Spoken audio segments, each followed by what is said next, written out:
días. En este video vamos a ver a Orígenes, uno de los filósofos más importantes de la patrística griega en este caso. Es también uno de los primeros filósofos y teólogos importantes y destacables de esta época. Nació en el año 184, muy probablemente en Alejandría. Tengamos en cuenta que en ese momento Alejandría, esta ciudad ubicada al norte de Egipto sobre el Mediterráneo, era el centro cultural de Europa.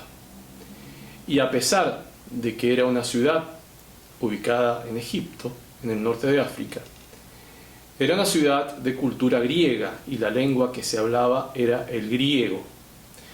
Es decir, que era una ciudad en la cual la cultura helénica y la filosofía helénica era ampliamente conocida, justamente por ser una ciudad de un gran desarrollo cultural. Orígenes nace en una familia cristiana. De hecho, su padre va a morir mártir del cristianismo en una de las persecuciones cuando él era apenas un niño. Estudió en la escuela de Alejandría. La escuela de Alejandría es una de las famosas escuelas de la antigüedad tardía por el desarrollo teológico y filosófico que tuvo. Pensemos que uno de los que enseñó allí fue Clemente de Alejandría. Y estudió también, al menos esto se supone, con un personaje curioso o un personaje enigmático que se llama Amonio Sacas, del cual se conoce muy poco y del que se conocen apenas referencias y ningún escrito. Sin embargo, ciertamente fue un hombre brillante que enseñó en Alejandría y tuvo dos discípulos que sobresalieron sobre el resto. El mismo Orígenes, que acabamos de mencionar, y Plotino. Piensen ustedes que dos grandes personajes, que dos grandes figuras surgieron de la escuela y de la enseñanza de este hombre de que apenas conocemos su nombre, Amonio Sacas. Orígenes comienza a dirigir siendo muy joven la escuela de Alejandría y comienza a escribir. Fue un gran escritor, un escritor profuso, con obras que abarcan sobre todo la teología, pero también con mucha insistencia la exégesis. Por ejemplo, es autor de la Hexapla, que era una Biblia escrita en 6 columnas con 6 lenguas distintas, ¿sí? Y tiene, justamente por su interés en conocer la escritura, tiene muchas obras de tipo exegética, es decir, comentarios u homilías a los libros del Antiguo Testamento o a los libros del Nuevo Testamento. Pero desarrolló también una importante obra filosófica y teológica de tipo especulativa. Para nosotros, en la historia de la filosofía medieval, nos interesan sobre todo dos: el Contra Celsum, que es un tratado en el cual él discute con Celso, un filósofo pagano, y el Tratado de los Principios, o el Periarjón, que es del cual vamos a detenernos en uno de sus capítulos. Orígenes tuvo una vida desarrollada en varios puntos de Europa, fundamentalmente en Alejandría, pero llega a un punto que, a raíz justamente de sus opiniones y de sus estudios teológicos, comienza a generar y a tener problemas con su obispo, a punto tal de que debe huir de Alejandría y se refugia en Cesarea de Palestina, que era también una ciudad con un cierto desarrollo cultural. Y va a fundar allí en Cesarea otra escuela que va a ser muy concurrida en esos momentos. Estamos hablando en la primera mitad del siglo III, del año 200 al año 250, que es el año en el que él muere. En realidad muere en el año 253 en Tiro, que también es una ciudad del Oriente Próximo, y muere a consecuencia de las heridas recibidas mientras fue torturado en otra de las persecuciones cristianas, a los cristianos, la persecución de Decio. Él fue apresado por ser cristiano y por confesar la fe cristiana, fue sometido a torturas y a consecuencia de estas heridas murió en el año 243. Fíjense que estamos hablando 253, estamos hablando primera mitad del siglo III, es decir, que el pensamiento teológico cristiano recién se está desarrollando, recién se está elaborando. Por eso mismo es que Orígenes se interna en terrenos que son inexplorados en ese momento. Y lo hace con audacia. Él mismo dice en el prólogo a su tratado de los principios que él simplemente se va a limitar a proponer algunas hipótesis acerca de esos principios, enseguida veremos cuáles son, que tienen que ver con la teología y con la filosofía. Él dice son hipótesis que yo creo que pueden ser así, pero no estoy seguro. Ustedes sabrán y ustedes juzguen si es así o no.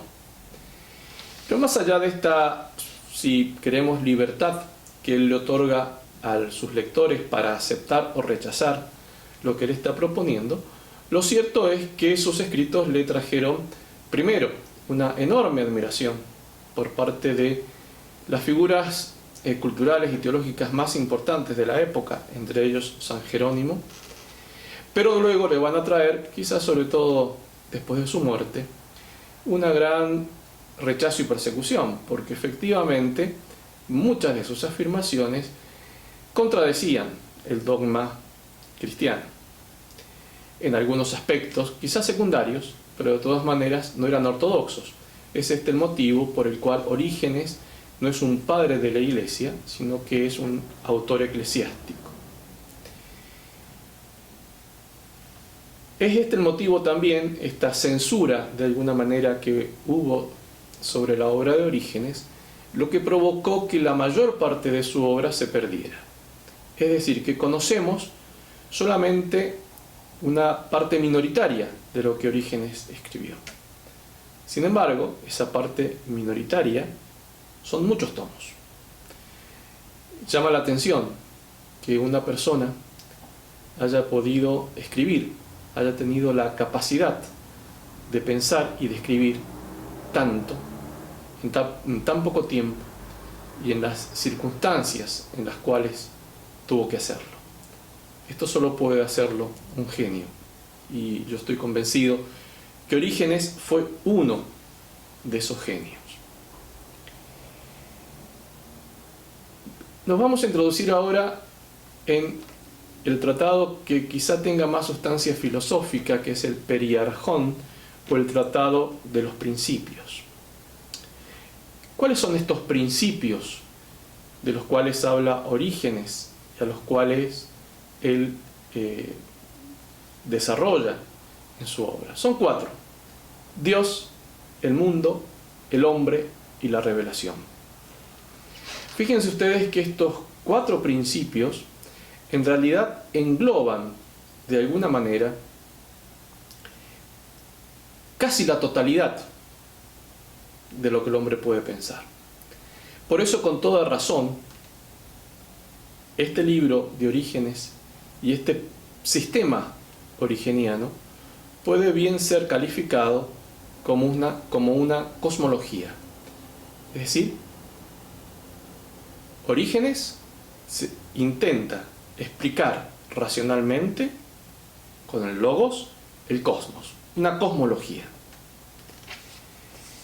Y este libro, el Tratado de los Principios, no es un libro que se dirija exclusivamente a los cristianos.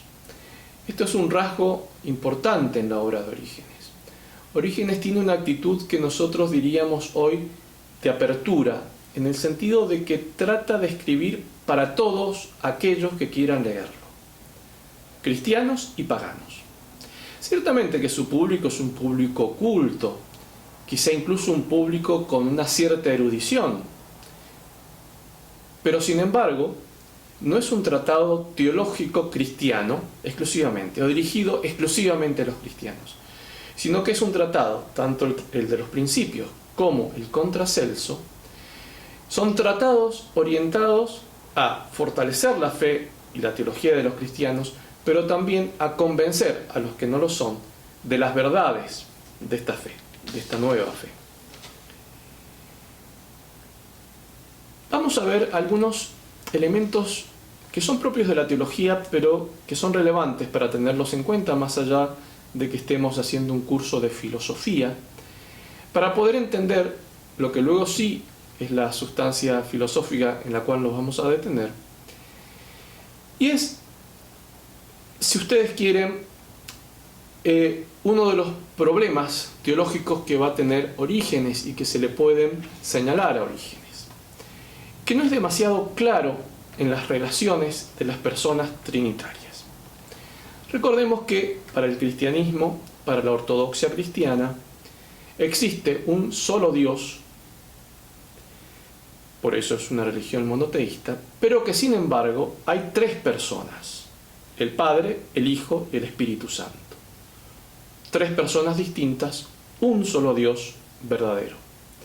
Y estas tres personas son tres personas divinas, es decir, los tres son iguales y los tres son Dios. Y en los tres forman un solo Dios. Esto es un misterio, esto es un tema que dio lugar a lo largo de toda la historia de la teología cristiana a infinidad de tratados y en el cual no nos vamos a detener. Lo cierto es que en Orígenes, si bien él destaca con fuerza la igualdad de las tres personas divinas y la coeternidad de las tres personas divinas, es decir, que tanto el Padre, el Hijo y el Espíritu Santo son eternos, los tres, sin embargo, es posible notar en algunos fragmentos de su obra una cierta subordinación del Hijo y del Espíritu Santo con respecto al Padre. Orígenes habla que el Hijo, la segunda persona de la Trinidad, y a la cual nos vamos a referir, como se refieren los padres griegos, como el Verbo, que el Verbo es el primogénito de toda la creación. Es decir, es el primero de toda la creación. Y es a través de él como el Padre crea. Es decir, el Verbo es una suerte de intermediario entre el Padre y la creación. El Padre no crea directamente, sino que crea a través del Verbo. Por eso el Verbo es el primogénito de toda la creación. Esto puede ser entendido de un modo ortodoxo, y es el modo en el cual creo yo que lo entendía Orígenes. Sin embargo, puede ser entendido, y es lo que de hecho ocurrió, de un modo que no está de acuerdo con la ortodoxia cristiana, sino que entiende que Orígenes habría afirmado que el Verbo es de alguna manera inferior al Padre, o está subordinado al Padre. Es más, hasta podría llegarse a creer que el Verbo es creado por el Padre. En la ortodoxia cristiana no podríamos hablar de que el Verbo es creado por el Padre, se dice el Verbo es engendrado por el Padre, lo cual no implica creación, porque la creación evidentemente marcaría una jerarquía entre ambas personas trinitarias. Es una cuestión delicada y es una cuestión de detalle, es una cuestión teológica, pero es importante tenerla en cuenta. Es decir, en Orígenes podría entenderse una cierta subordinación del Verbo con respecto al Padre, sobre todo en la obra creadora. Y el segundo aspecto que me interesa destacar es el aspecto justamente de la creación. Porque Orígenes habla de dos creaciones, una creación espiritual o primera creación y una segunda creación, que es la creación que nosotros conocemos porque es la creación que fue o que está relatada en el libro del Génesis. Orígenes afirma que hubo una creación primera antes de esta, que es la creación de las criaturas espirituales. Y que es verdad que en los libros sagrados de la Escritura no aparece cuándo y cómo fueron creadas las criaturas espirituales, es decir, los ángeles. En Orígenes es un poco más amplio el concepto de criatura espiritual. Él dice que Dios no puede haber estado ocioso. A ver, la creación de alguna manera fue creada en la eternidad. Y se trató de una creación, en primer lugar, de las criaturas espirituales, que se dio a través del Verbo.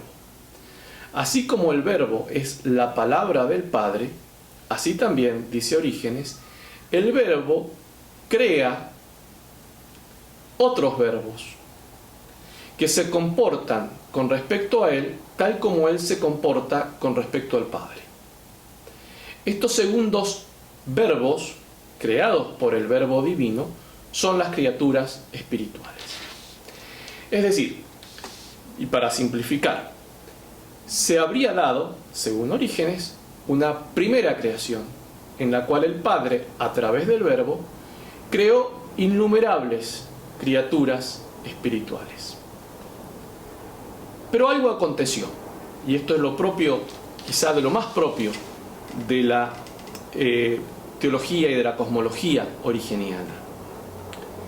Algo aconteció, porque estas criaturas espirituales que estaban unidas a Dios en una permanente contemplación y en una permanente tensión amorosa, y destaco la palabra tensión amorosa, en algún momento se enfriaron.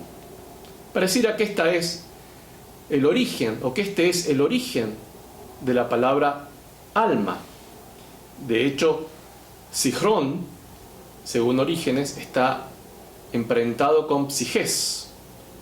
Las almas serían, las almas humanas me refiero, serían una parte de aquellas criaturas racionales que se enfriaron en el amor a Dios, cuya tensión hacia Dios se relajó.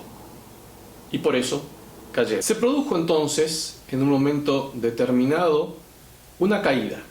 Estos seres racionales se enfrían, relajan la tensión hacia Dios y caen.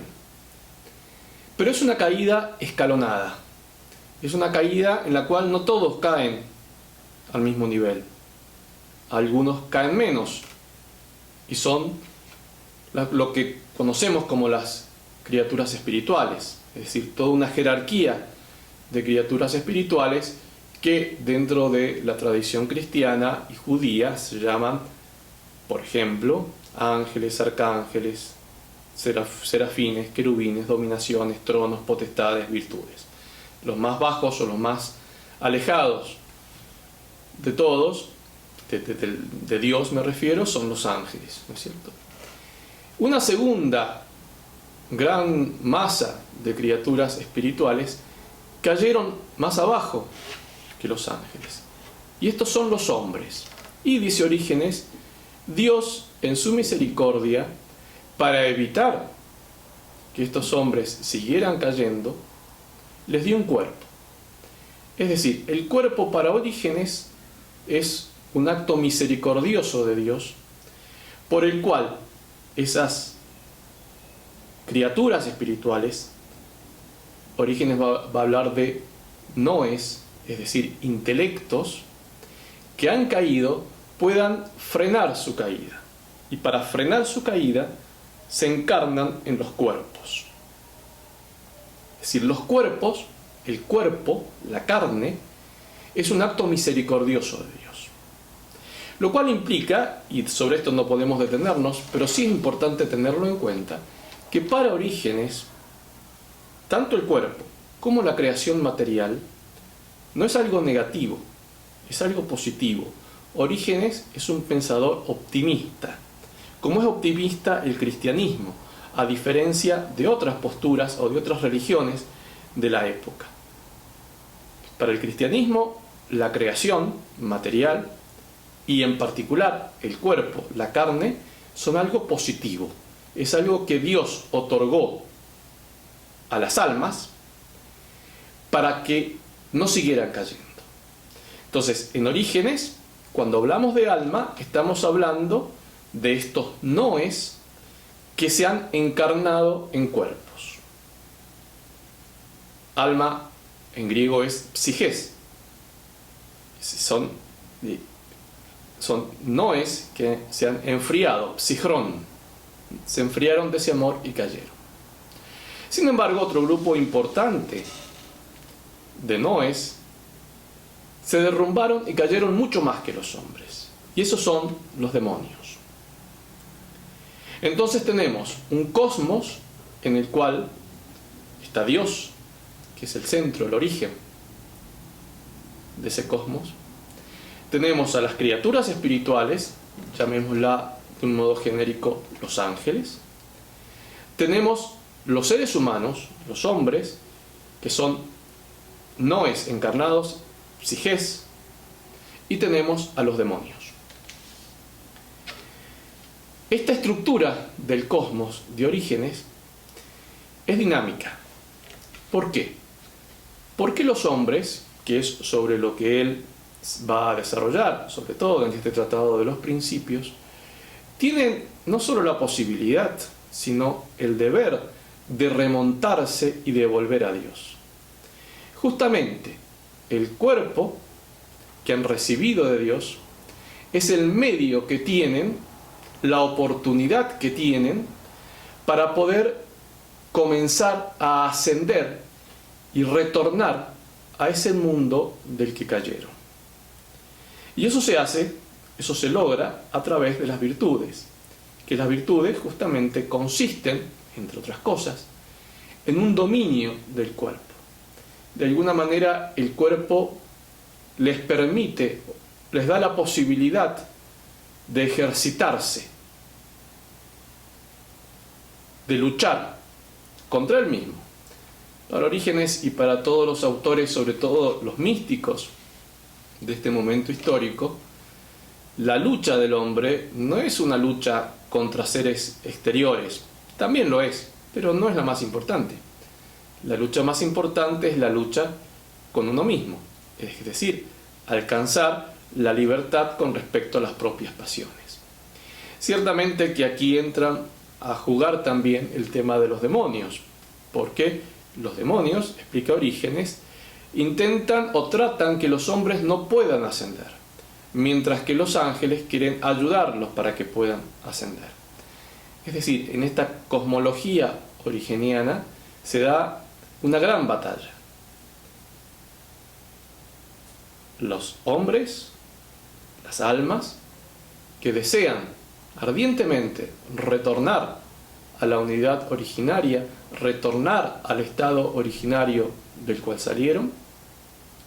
Los demonios, que intentan impedirles que lo hagan. Y los ángeles, que intentan ayudarlo.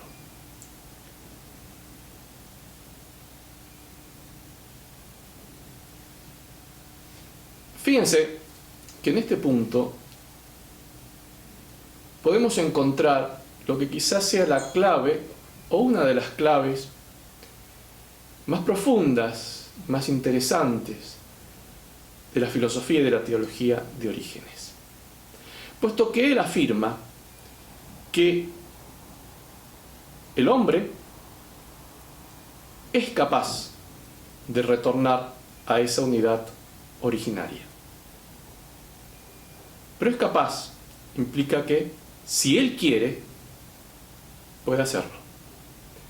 Está en el hombre, está en su libertad la posibilidad de retornar a esa felicidad primera.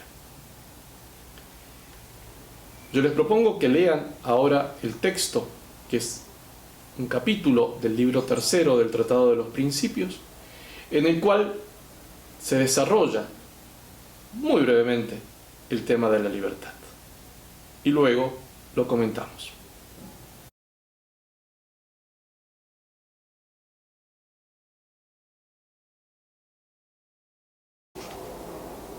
El texto de Orígenes que propongo que lean y que podrán encontrarlo tanto en la página, en el aula virtual, en Moodle, como también en la descripción de este video, es muy breve. Es el capítulo primero del libro tercero del Tratado de los Principios, y utilizamos la versión española que realizó hace pocos años el profesor Samuel Fernández de la Universidad Católica de Chile, que yo recomiendo particularmente porque es un trabajo académico y erudito de gran valor y de gran calidad. Vamos a leer 2 o 3 párrafos y comentarlos. En el párrafo 137 dice: de ahí se sigue que, teniendo la naturaleza de esa razón que hay en el hombre, la capacidad de discernir el bien y el mal, y una vez discernidos, la facultad de elegir lo que ha aprobado, si el hombre elige el bien, con razón se le juzga digno de alabanza, y si elige el mal, digno de reprensión. En primer lugar, Orígenes está señalando una capacidad que tiene la razón humana: discernir. Es capaz de reconocer lo que está bien y lo que está mal, las cosas buenas y las cosas malas. Este es un tema muy interesante y que daría mucho para hablar, y que se va a hablar mucho también en la Baja Edad Media, en el siglo XIII, con Santo Tomás de Aquino, cuando él desarrolla el concepto de sindéresis, que es justamente esto: la capacidad que tiene la razón para discernir y para entender el bien y el mal. La sindéresis incluso estaría en un paso anterior, porque sería una suerte de primer principio por la cual el hombre sabe naturalmente lo que está bien y lo que está mal. Con esto, Orígenes está señalando que hay cosas que de suyo son buenas y son malas, que hay actos que de suyo son buenos y son malos. Es verdad que esto tiene una complejidad que la veremos más adelante del cursado de la materia, cuando estudiemos a Santo Tomás de Aquino. Sin embargo, es importante destacar que tanto Orígenes como autores posteriores son muy insistentes en señalar que la bondad o la maldad no dependen del hombre, ni dependen de la cultura, ni dependen de las circunstancias.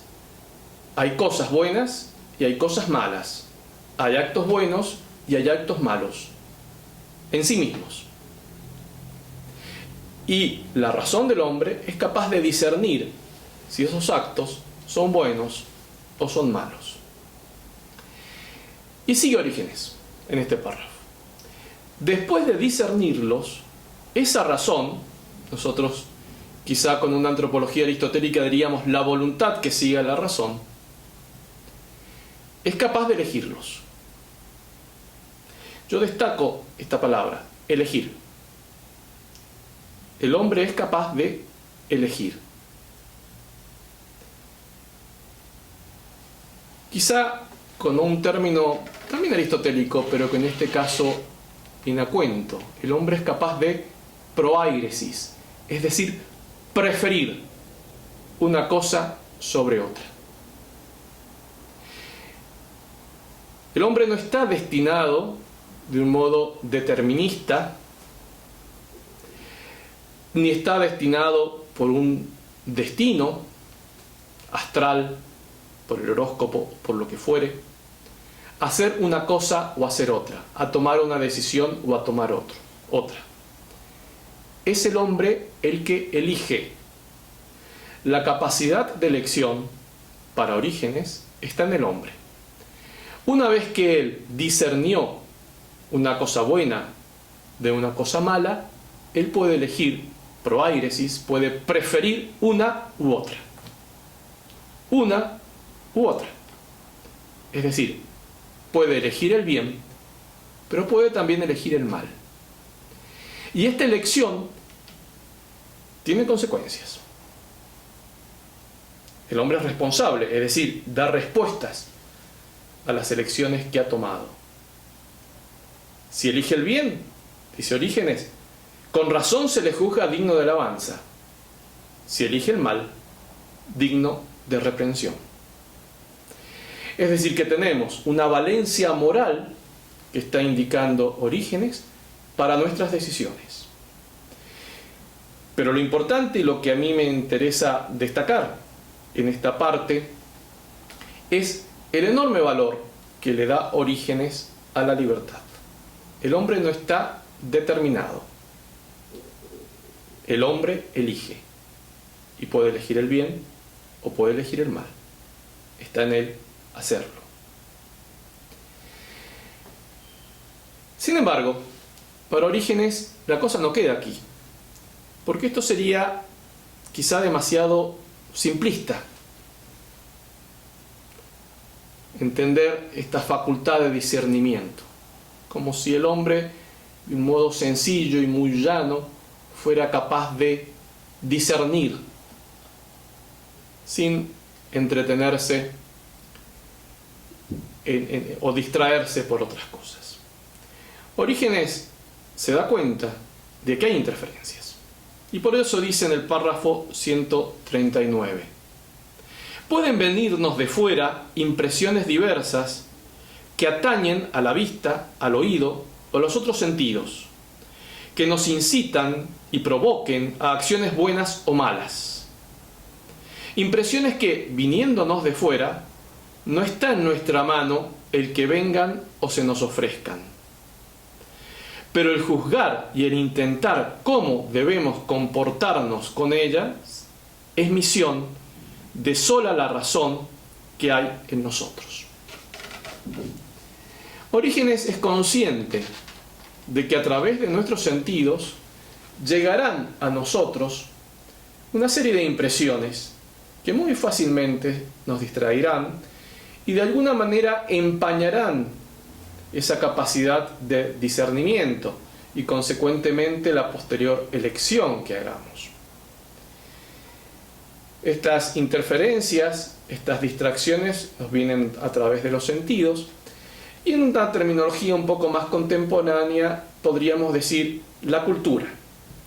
La cultura en la cual yo he nacido, la cultura en la cual yo me he criado, la cultura en la cual yo estoy viviendo, interfieren en nuestra capacidad de preferir, de elegir, y por tanto interfieren en nuestra capacidad de elegir el bien o el mal.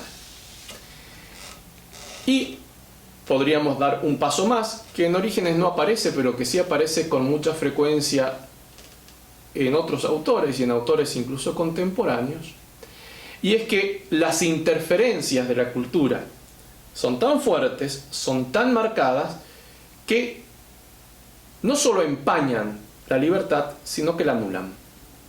Por lo tanto, el hombre no es libre. Está determinado, y está determinado en este caso no solo por razones biológicas, que sería otra corriente según la cual estamos determinados por los circuitos neuronales, sino que está determinado por la cultura y por el ámbito en el cual nació. Por lo tanto, el hombre no es propiamente libre.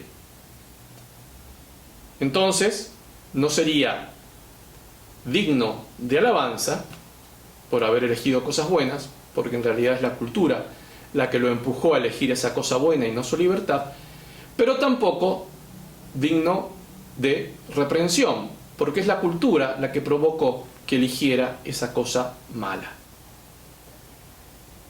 Sin embargo, Orígenes dice, no, es verdad que esas interferencias existen, y es verdad que esas interferencias son capaces de empañar la razón que discierne y luego la voluntad que elige. Pero, aclara, el intentar cómo debemos comportarnos con ellas es misión de sola la razón que hay en nosotros. Es decir, él afirma que efectivamente la razón, más allá de esas interferencias externas, es capaz de discernir y es capaz de elegir. Es decir, el hombre, la razón, conserva su libertad.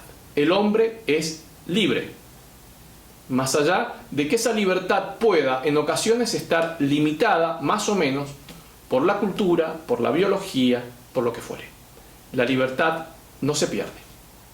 Incluso cuando el hombre estuviera prisionero en una celda, su libertad no se perdería, porque sería la que ha perdido, sí, una libertad de movimiento físico, pero tiene una libertad interior, espiritual, que conserva y que nadie se la puede quitar. Y Orígenes recurre a la autoconciencia de alguna manera. Fíjense que dice que recapacite dentro de sí mismo un momento, la persona que niega esta libertad, y examine con un poco de atención sus propios movimientos. Él dice, de esa manera, con esa introspección, todos podremos darnos cuenta de que efectivamente somos libres y de que cuando se nos plantea un dilema entre algo bueno y algo malo, más allá de nuestros condicionamientos culturales y biológicos, somos capaces de discernir el bien o el mal y luego de elegir uno u otro. Somos libres, podemos elegir uno u otro, nos dice Orígenes. Para finalizar, en el párrafo 141, Orígenes escribe: ¿cómo no va a ser un sinsentido el cargar toda la responsabilidad de nuestras acciones a los impulsos que nos vienen de fuera, liberándonos de la culpa a nosotros, en quienes está toda ella, asimilándonos a leños y a piedras que no tienen en sí ningún movimiento y sufren la acción de las causas extrínsecas de su movimiento? El decir eso no es ni conforme a verdad ni decente, sino un artilugio ideado para suprimir el concepto de libre arbitrio. Es muy claro, Orígenes. Si se nos pretende hacer creer que el hombre, a raíz de estas interferencias, pierde su libertad, eso nos está hablando, digámoslo en términos contemporáneos, de un rechazo y de un ataque formidable a la dignidad humana. Porque si eso ocurre, el hombre termina siendo asimilado, dice Orígenes, a los leños y a las piedras. El hombre se distingue por su libertad. Y todo intento de disminuir o de anular la libertad del hombre es un intento de disminuir su dignidad de ser humano. A punto tal que llega a decir palabras de alguna manera muy intensas. El decir esto, es decir, que el hombre pierde la libertad por las condiciones, sean biológicas, sean del cuerpo, sean de la cultura, no es sino un artilugio ideado para suprimir el concepto de libre arbitrio, es decir, el concepto de libertad. Es un modo que tenemos de suprimir la libertad del hombre y convertirlo, no digamos en un leño o en una piedra, pero sí convertirlo en un esclavo. ¿En un esclavo de quién? De la cultura. Para Orígenes esto no es aceptable. El hombre es libre, posee capacidad de discernir entre el bien y el mal y posee, y por esto es libre, la proairesis, es decir, la capacidad de preferir y de elegir uno u otro. Ciertamente, y como un brevísimo corolario, Orígenes también señala, y lo hace en el párrafo 142, que es fundamental la enseñanza y la educación para formar la libertad del hombre. Es decir, el elemento educativo y el elemento cultural, sí, claro, tienen un peso. No anulan la libertad del hombre, eso no lo va a decir Orígenes, tienen un peso. Y por lo tanto, porque tienen un peso, es importante que esos hombres sean, esos niños, si ustedes quieren, sean bien educados y sean bien enseñados a fin de que sean capaces de discernir el bien y el mal y de luego elegir uno u otro. Terminamos de esta manera el video sobre Orígenes.